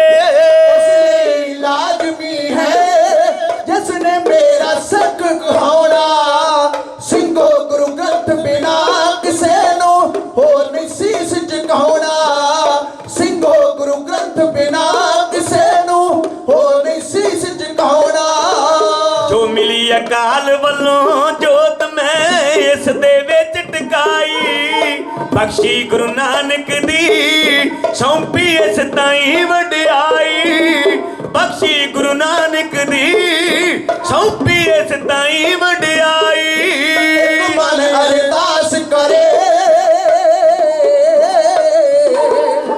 ਇੱਕ ਮਨ ਅਰਦਾਸ ਕਰੇ, ਜਿਸ ਨੇ ਮੂੰਹ ਮੰਗਿਆ ਫਲ ਪਾਉਣਾ, ਜਿਸ ਨੇ ਮੂੰਹ ਮੰਗਿਆ ਫਲ ਪਾਉਣਾ। ਸਿੰਘੋ ਗੁਰੂ ਗ੍ਰੰਥ ਬਿਨਾ ਕਿਸੇ ਨੂੰ ਹੋਰ ਨਹੀਂ ਸੀਸ ਝੁਕਾਉਣਾ। ਸਿੰਘੋ ਗੁਰੂ ਗ੍ਰੰਥ ਬਿਨਾ ਕਿਸੇ ਨੂੰ ਹੋਰ ਨਹੀਂ ਸੀਸ ਝੁਕਾਉਣਾ। ਜੇ ਬਣੇ ਮੁਸੀਬਤ ਕੋਈ, ਜੇ ਬਣੇ ਮੁਸੀਬਤ ਕੋਈ,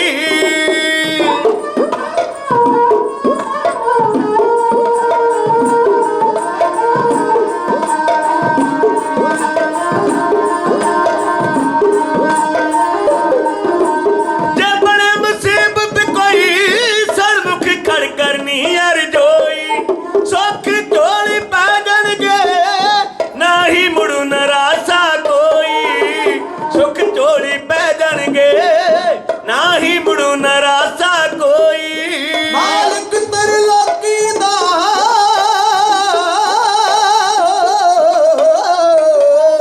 ਮਾਲਕ ਤਰਲੋਕੀ ਦਾ ਆਪਣੇ ਹਿਰਦੇ ਵਿੱਚ ਵਸਾਉਣਾ।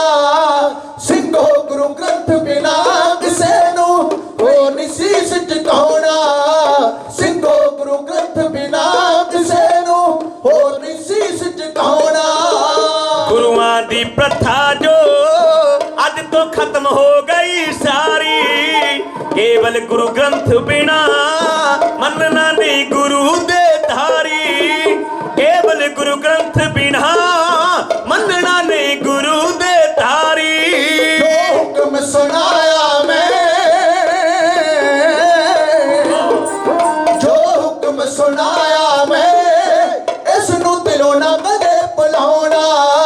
ਸਿੰਘੋ ਗੁਰੂ ਗ੍ਰੰਥ बिना किसे नू हो नहीं शीस झुकाउणा सिंघो गुरु ग्रंथ बिना किसे नू हो नहीं शीस झुकाउणा ਸਾਡੇ ਨਾਲ ਸਿੱਖੋ ਕੋਈ ਸਾਡੇ ਨਾਲ ਬਚਨ ਕੋਈ ਸਿੱਖੋ ਚਾਹੋ ਜੇ ਕਰ ਕਰਨਾ ਢਾਬਿਆਂ ਵਿੱਚ ਬਹਿ ਕੇ ਤੇ ਲਿਖਿਆ ਹੁਕਮ ਅਸਾਂ ਦਾ ਪੜਨਾ ਢਾਬਿਆਂ ਵਿੱਚ ਬਹਿ ਕੇ ਤੇ ਲਿਖਿਆ ਹੁਕਮ ਅਸਾਂ ਦਾ ਪੜਨਾ ओ सिंह नहीं बोलेगा समझो असा ही बोल सुनाउणा समझो असा ही बोल सुनाउणा सिंघो गुरु ग्रंथ बिना किसे नू होर शीस झुकाउणा सिंघो गुरु ग्रंथ बिना किसे नू होर शीस झुकाउणा जो हुक्म दुएगा जो हुक्म दुलेगा समझो नहीं सिख मेरा पाले जो बचना नू बन के रहूं मैं उसदा चेहरा पाले जो बचना नू बन के रहूं मैं उसदा चेहरा सतगुर दी सोभा नू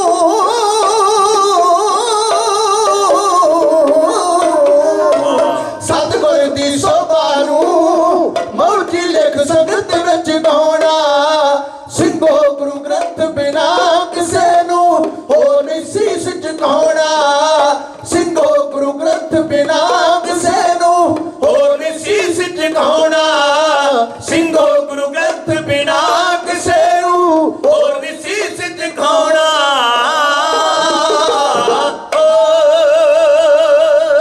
ਮਹਾਰਾਜ ਦੀ ਰਚਨਾ ਤੋਂ ਨਿਕਲੇ ਹੋਏ ਬੋਲ ਅਸੀਂ ਭੋਗ ਦੇ ਸਮੇਂ ਉੱਤੇ ਗਾਉਨੇ ਮਹਾਰਾਜ ਦੇ ਚਰਨਾਂ ਵਿੱਚ ਅਰਦਾਸ ਕਰਨ ਤੋਂ ਬਾਅਦ ਕਲਗੀ ਵਾਲੇ ਪਾਤਸ਼ਾਹ ਮਹਾਰਾਜ ਨੇ ਆਖਿਆ ਆਗਿਆ ਪਈ ਅਕਾਲ ਕੀ ਅਕਾਲ ਪੁਰਖ ਦਾ ਹੁਕਮ ਹੋਇਆ ਤੇ ਫਿਰ ਪੰਥ ਦੀ ਸਿਰਜਣਾ ਹੋਈ ਆਗਿਆ ਪਈ ਅਕਾਲ ਕੀ ਤਬਹਿ ਤਲਾਇਓ ਪੰਥ ਅਗਲਾ ਸ਼ਬਦ ਸੀ ਸਭ ਸਿੱਖਣ ਕੋ ਹੁਕਮ ਹੈ ਬੇਨਤੀ ਤੇ ਹੁਕਮ ਵਿੱਚ ਬੜਾ ਵੱਡਾ ਫਰਕ ਹੁੰਦਾ ਹੈ ਗੁਰੂ ਕੀ ਸਿੱਖੋ ਬੇਨਤੀ ਦਾ ਤਰਲਾ ਹੀ ਹੁੰਦਾ ਨਾ ਅਗਲੇ ਦਾ ਜੀ ਕਰੇ ਸਵੀਕਾਰ ਕਰ ਲੇ ਜੀ ਕਰੇ ਇਨਕਾਰ ਕਰਦਾ ਹੁਕਮ ਦੀ ਉਲੰਘਣਾ ਨਹੀਂ ਕੀਤੀ ਜਾਂਦੀ ਸਰਕਾਰਾਂ ਹੁਕਮ ਕਰਦੀਆਂ ਨੇ ਪ੍ਰਜਾ ਨੂੰ ਮੰਨਣਾ ਪੈਂਦਾ ਹੈ ਜਿਹੜਾ ਹੁਕਮ ਮੰਨਣ ਤੋਂ ਇਨਕਾਰੀ ਹੁੰਦਾ ਜਾਂ ਜੇਲ੍ਹ ਜਾਣਾ ਪਊ ਜਾਂ ਕਤਲ ਹੋ ਜੂ ਸਿਰ ਦਾ ਇਨਾਮ ਰੱਖਿਆ ਜਾਊ ਸਰਕਾਰਾਂ ਦੇ ਹੁਕਮਾਂ ਦੀ ਪਾਲਣਾ ਕਰਨੀ ਪੈਂਦੀ ਹੈ ਸੱਚੀ ਸਰਕਾਰ ਹੁਕਮ ਕਰ ਰਹੀ ਸੀ ਸੱਚੀ ਸਰਕਾਰ ਜਿਹੜੀ ਸਰਕਾਰ ਦਾ ਹੁਕਮ ਪਰਲੋਕ ਵਿੱਚ ਵੀ ਚੱਲਦਾ ਸਭ ਸਿੱਖਣ ਕੋ ਹੁਕਮ ਹੈ ਗੁਰੂ ਮਾਨਿਓ ਗ੍ਰੰਥ ਕਲਗੀ ਵਾਲੇ ਪਾਤਸ਼ਾਹ ਮਹਾਰਾਜ ਨੇ ਆਖਿਆ ਜਿਹੜਾ ਗੁਰੂ ਨਾਨਕ ਦਾ ਸਿੱਖ ਪਾਵੇਗਾ ਉਹ ਗੁਰੂ ਗ੍ਰੰਥ ਸਾਹਿਬ ਮਹਾਰਾਜ ਨੂੰ ਗੁਰੂ ਮੰਨੇ ਔਰ ਗੁਰੂ ਨਾਨਕ ਦੇ ਸਿੱਖ ਦਾ ਜਿਹੜਾ ਸੀਸ ਹੈ ਕਿਸੇ ਹੋਰ ਦੇ ਅੱਗੇ ਨਹੀਂ ਝੁਕੇਗਾ ਇੱਕ ਨਜ਼ਮ ਬਾਕੀ ਰਹਿ ਗਈ ਬੜੀ ਜਲਦੀ ਨਾਲ ਅਰਜ਼ ਕਰਕੇ ਆਪ ਜੀ ਤੋਂ ਰੁਖਸਤ ਲੈਣੀ ਹੈ ਕਿਉਂਕਿ ਪ੍ਰਸੰਗ ਕੰਪਲੀਟ ਹੋ ਜਾਵੇ ਸਾਹਿਬ ਕਲਗੀ ਵਾਲੇ ਪਾਤਸ਼ਾਹ ਮਹਾਰਾਜ ਨੇ ਹੁਕਮ ਕੀਤਾ ਸਿੱਖਾਂ ਦੇ ਸਜਦੇ ਵਿੱਚ ਆ ਕੇ ਸਿਰ ਝੁਕਾਇਆ ਆ ਗਿਆ 8 ਅਕਤੂਬਰ ਦਾ ਅੰਮ੍ਰਿਤ ਵੇਲੇ ਦਾ ਪੱਖ ਜਿਹੜੇ ਕਲਗੀ ਵਾਲੇ ਪਾਤਸ਼ਾਹ ਮਹਾਰਾਜ ਨੇ ਹੁਕਮ ਕੀਤਾ ਸੀ ਨਾਲ ਇਹ ਵੀ ਕਿਹਾ ਸੀ ਆਤਮਾ ਗ੍ਰੰਥ ਵਿੱਚ ਤੇ ਸਰੀਰ ਪੰਥ ਵਿੱਚ ਜਣੀ ਜੇ ਮੇਰੇ ਪ੍ਰਤੱਖ ਦਰਸ਼ਨ ਕਰਨੇ ਹੋਣ ਸਿੰਘ ਨੂੰ ਵੇਖ ਲਓ ਔਰ ਜੇ ਮੇਰੀ ਆਤਮਾ ਦੀ ਆਵਾਜ਼ ਸੁਣਨੀ ਹੋਵੇ ਤੇ ਗੁਰੂ ਗ੍ਰੰਥ ਸਾਹਿਬ ਮਹਾਰਾਜ ਦੀ ਪਵਿੱਤਰ ਬਾਣੀ ਪੜ੍ਹੋ ਇਸ ਦੇ ਨਾਲ ਨਾਲ ਮਹਾਰਾਜ ਨੂੰ ਸਿੱਖਾਂ ਨੇ ਇਹ ਵੀ ਆਖਿਆ ਸੱਚੇ ਪਾਤਸ਼ਾਹ ਫਿਰ ਭਜਨ ਕਿਵੇਂ ਕਰਿਆ ਕਰਾਂਗੇ ਤੇ ਮਹਾਰਾਜ ਨੇ ਆਖਿਆ ਸੀ ਤਾਬਿਆਂ ਵਿੱਚ ਬੈਠਾ ਹੋਇਆ ਗ੍ਰੰਥੀ ਜਿਹੜੀ ਬਾਣੀ ਪੜ੍ਹਿਆ ਕਰੇਗਾ ਨਾ ਉਹਦੀ ਜ਼ੁਬਾਨ ਤੋਂ ਨਹੀਂ ਉਹ ਸਾਡੀ ਉਹਦੀ ਰਸਨਾ ਤੋਂ ਅਸੀਂ ਆਪ ਬੋਲਿਆ ਕਰਾਂਗੇ ਇਹ ਗੁਰੂ ਗੋਬਿੰਦ ਸਿੰਘ ਮਹਾਰਾਜ ਨੇ ਹੁਕਮ ਕੀਤਾ ਹੁਕਮ ਕਰਨ ਤੋਂ ਬਾਅਦ ਗੁਰੂ ਗੋਬਿੰਦ ਸਿੰਘ ਸੱਚੇ ਪਾਤਸ਼ਾਹ ਮਹਾਰਾਜ ਜੀ ਸਿੱਖ ਜਗਤ ਨੂੰ ਸ਼ਬਦ ਗੁਰੂ ਦੇ ਚਰਨਾਂ ਨਾਲ ਜੋੜ ਕੇ ਸਰੀਰ ਕਰਕੇ ਆਪੇ ਪੰਥ ਨਾਲੋਂ ਕਿਵੇਂ ਵਿਛੜੇ ਇੱਕ ਨਜ਼ਮ ਕਹਿ ਕੇ ਆਪ ਜੀ ਤੋਂ ਰੁਖਸਤ ਲਵਾਂਗੇ ਸਰਵਣ ਕਰਨਾ ਜੀ ਜੋੜੇ ਦੀ ਕਲੀ ਦੀ ਚਾਲ ਵਿੱਚ ਅਸੀਂ ਲਾਈਨਾਂ ਕਰ ਲੱਗੇ ਹਾਂ 8 ਕੱਤਕ ਸੁਦੀ ਪੰਚਵੀਂ ਔਰ 8 ਅਕਤੂਬਰ ਗੁਰੂ ਗੋਬਿੰਦ ਸਿੰਘ ਸੱਚੇ ਪਾਤਸ਼ਾਹ ਮਹਾਰਾਜ ਦੀ ਨੰਦੇੜ ਦੀ ਧਰਤੀ ਗੋਦਾਵਰੀ ਦਾ ਤੱਟ ਗਰੀਬ ਨਵਾਜ ਗੁਰੂ ਗੋਬਿੰਦ ਸਿੰਘ ਸੱਚੇ ਪਾਤਸ਼ਾਹ ਮਹਾਰਾਜ ਜੀ ਆਪਣੇ ਪਿਆਰੇ ਪੰਥ ਕੋਲੋਂ ਸਰੀਰ ਕਰਕੇ ਜਿਵੇਂ ਵਿਛੜੇ ਇਹਨਾਂ ਸ਼ਬਦਾਂ ਰਾਹੀਂ ਇਹ ਵਰਜ ਕੀਤੇ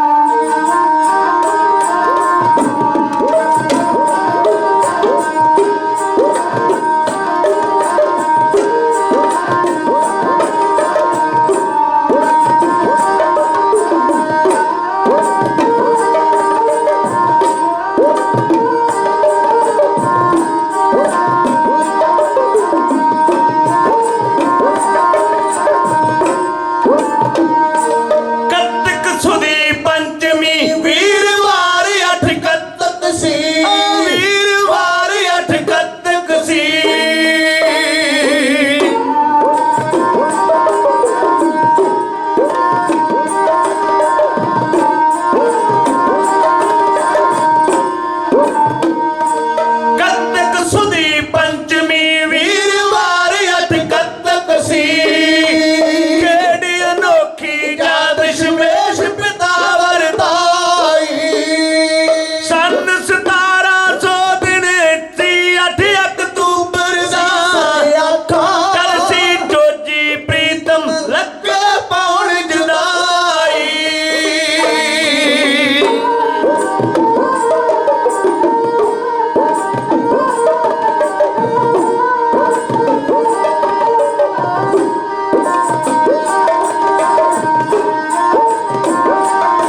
ਦਾਨੀ ਅਬਰ ਦੇ ਦਾਤੇ ਪਿਤਾ ਦਾ ਸੀਸ ਦਾਨ ਕਰਨ ਵਾਲੇ ਅਨੰਦਪੁਰ ਵਾਸੀ ਬਾਜਾਂ ਵਾਲੇ ਤਾਜਾਂ ਵਾਲੇ ਤੀਰਾਂ ਵਾਲੇ ਤਨਖਾਂ ਵਾਲੇ ਕਲਗੀ ਵਾਲੇ ਪਾਤਸ਼ਾਹ ਗੁਰੂ ਗੋਬਿੰਦ ਸਿੰਘ ਮਹਾਰਾਜ ਜੀ ਸਰੀਰ ਕਰਕੇ ਨੰਦੇੜ ਦੀ ਧਰਤੀ ਤੋਂ ਆਪਣੇ ਪੰਥ ਕੋਲ ਇਸ ਤਰ੍ਹਾਂ ਵਿਛੜੇ ਜਿਵੇਂ ਤੁਹਾਡੀ ਸੇਵਾ ਵਿੱਚ ਚਰਚ ਕੀਤਾ। ਇਤਿਹਾਸ ਕਹਿੰਦਾ ਅਸੀਂ ਬਹੁਤ ਗਲਤੀਆਂ ਕਰਕੇ ਹੋਵਾਂਗੇ, ਸਾਡੀਆਂ ਗਲਤੀਆਂ ਸਾਡੀ ਝੋਲੀ 'ਚ ਪਾ ਦਿਓ, ਚੰਗੇ ਸ਼ਬਦਾਂ ਨੂੰ ਜ਼ਿਹਨ ਵਿੱਚ ਵਸਾ ਕੇ ਗੁਰੂ ਦੇ ਪੂਰਨ ਸਿੱਖ ਹੋਣ ਦਾ ਮਾਣ ਪ੍ਰਾਪਤ ਕਰਨ ਦਾ ਯਤਨ ਕਰਨਾ। ਗੁਰੂ ਆਪਣੀ ਨਵਾਜ਼ਿਸ਼ ਨਾਲ ਨਵਾਜੇਗਾ। ਗੁਰੂ ਕੀ ਸੰਗਤ ਵੱਲੋਂ ਕੀਰਤਨ ਭੇਟ ਜਥਾ ਸ਼ਕਤ ਕੁਮਾਰ ਅਰਦਾਸ ਕਰਾਈ ਗਈ। ਦਾਤਾ ਨਾਮਦਾਨ ਚੜ੍ਹਦੀ ਕਲਾ ਦੀ ਦਾਤ ਬਖਸ਼ਣ ਜੀ। ਇੰਨੀਆਂ ਕੁ ਬੇਨਤੀਆਂ ਨਾਲ ਆਪ ਜੀ ਤੋਂ ਆਗਿਆ ਮੰਗਦੇ ਹਾਂ। ਵਾਹਿਗੁਰੂ ਜੀ ਕਾ ਖਾਲਸਾ, ਵਾਹਿਗੁਰੂ ਜੀ ਕੀ ਫਤਿਹ।